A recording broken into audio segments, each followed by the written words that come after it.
With me now finally hitting that massive level 100 landmark in Payday 3, getting there in about 60 hours of gameplay around all the server issues, I think we're finally starting to get a handle on the fastest way to level up an account. You see, as we expected, right now at least, there is no secret method to this, or heist you can repeat over and over, as was the case in Payday 2. This is because all experience, or infamy points, are earned solely via the completion of challenges. These are split into heist, career, and combat. In some ways, this smooths the leveling progression and encourages you to try out new builds and weapons, as well as mix up the heist you're playing, although I, like many others right now, am not fully buying into the process due to how it's been implemented. I enjoyed the challenges well enough up until about level 70, as they gave me something unique to focus on during each heist, but at the same time I think there should be a base reward simply for completing a heist, ranging from at least 30 to 100 IP, depending on its complexity and difficulty. That way, you don't finish a slog of a stealth completion with nothing really to show from it.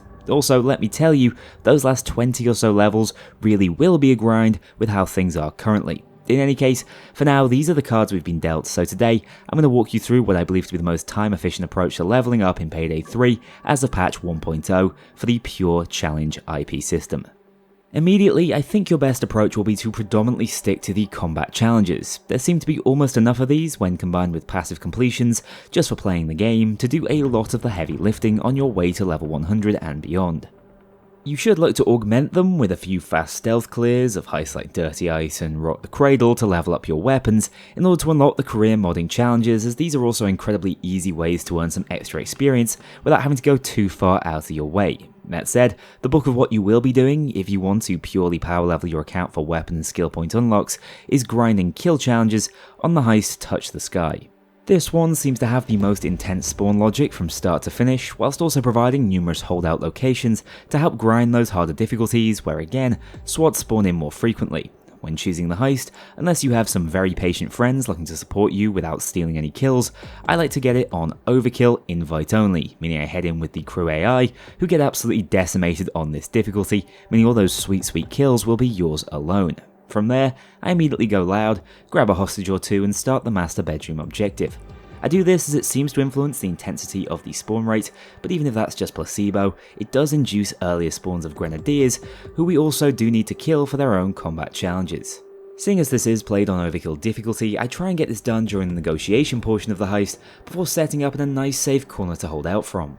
In what I'm now dubbing the toilet tech, you can take refuge in one of 3 different bathroom locations on this heist to go for as many challenges as possible with almost complete invulnerability.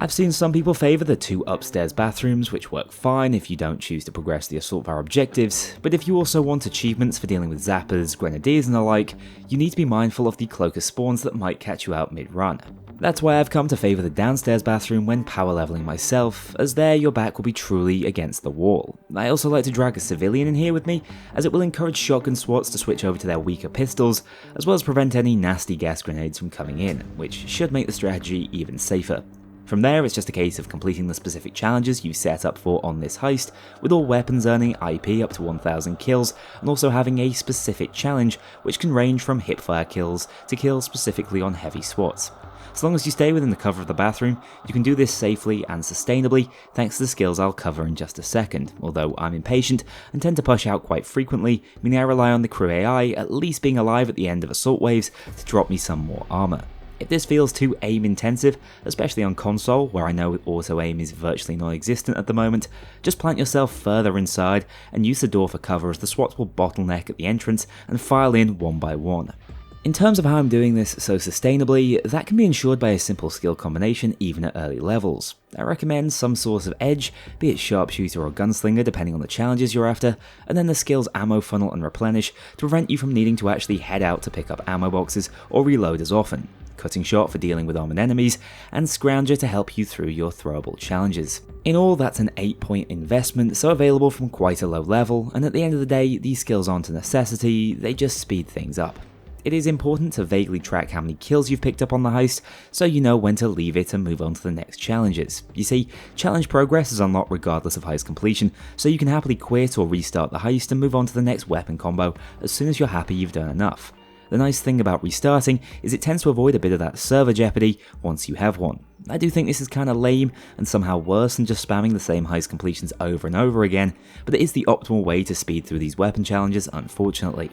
When you get fed up of that, you can always look to lower the difficulty and grind out a few very hard completions of Touch the Sky, as that will also reward you with milestone challenges, or switch it up completely on a heist like Dirty Ice, where you can actually farm kills on the SWAT's primary spawn location once the FBI van calls in an endless assault. It's a change of pace and music track, but you're still going to be hearing the sounds of lots of hit markers and screaming regardless. What I haven't really touched on yet though, is actually planning these farming runs, as that's about as essential as pulling them off. You want to go in with a few challenges in mind and a build to reflect that. There is no best or most efficient challenge for you to tackle as far as I can tell, but heading into a heist prepared and covering as many bases as possible is crucial. I like to go after 2 primary weapon challenges per run, 2 secondary weapon challenges, as well as an equipment, throwable, gadget and overkill weapon challenge, at least in the back of my mind. Then, if there are any miscellaneous things I earn passively, such as using body shields or breaking things, that's an added bonus. Take for instance this run you're seeing now. My intention beforehand was to go for soft cover, so I needed headshots with a human shield,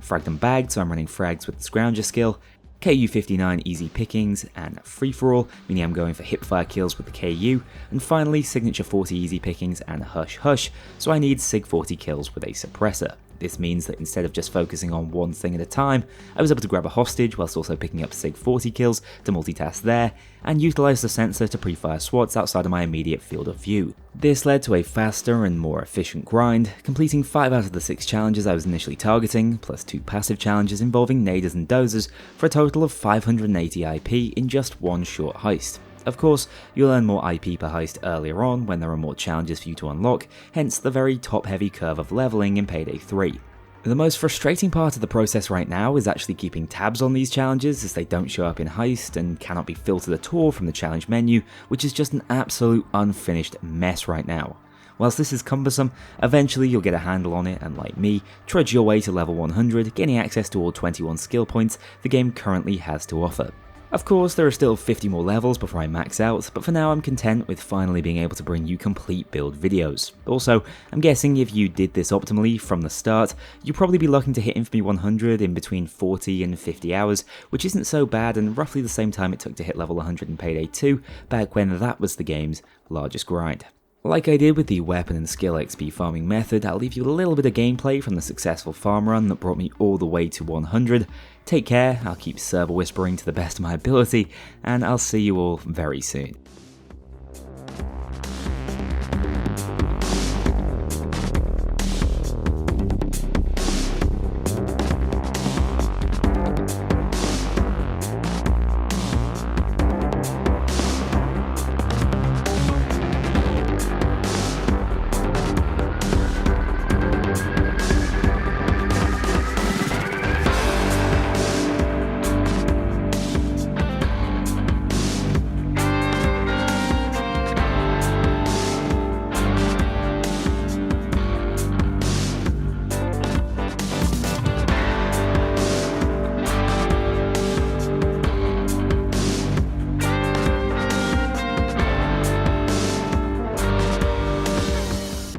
A huge thank you to my dedicated Patreon backers. If you want to join this crew in going infamous, check out the link below and pledge as little as $2 to see your name in the credits, or get 24-hour early access to future videos and vote on upcoming content. Take care, I'll see you all soon.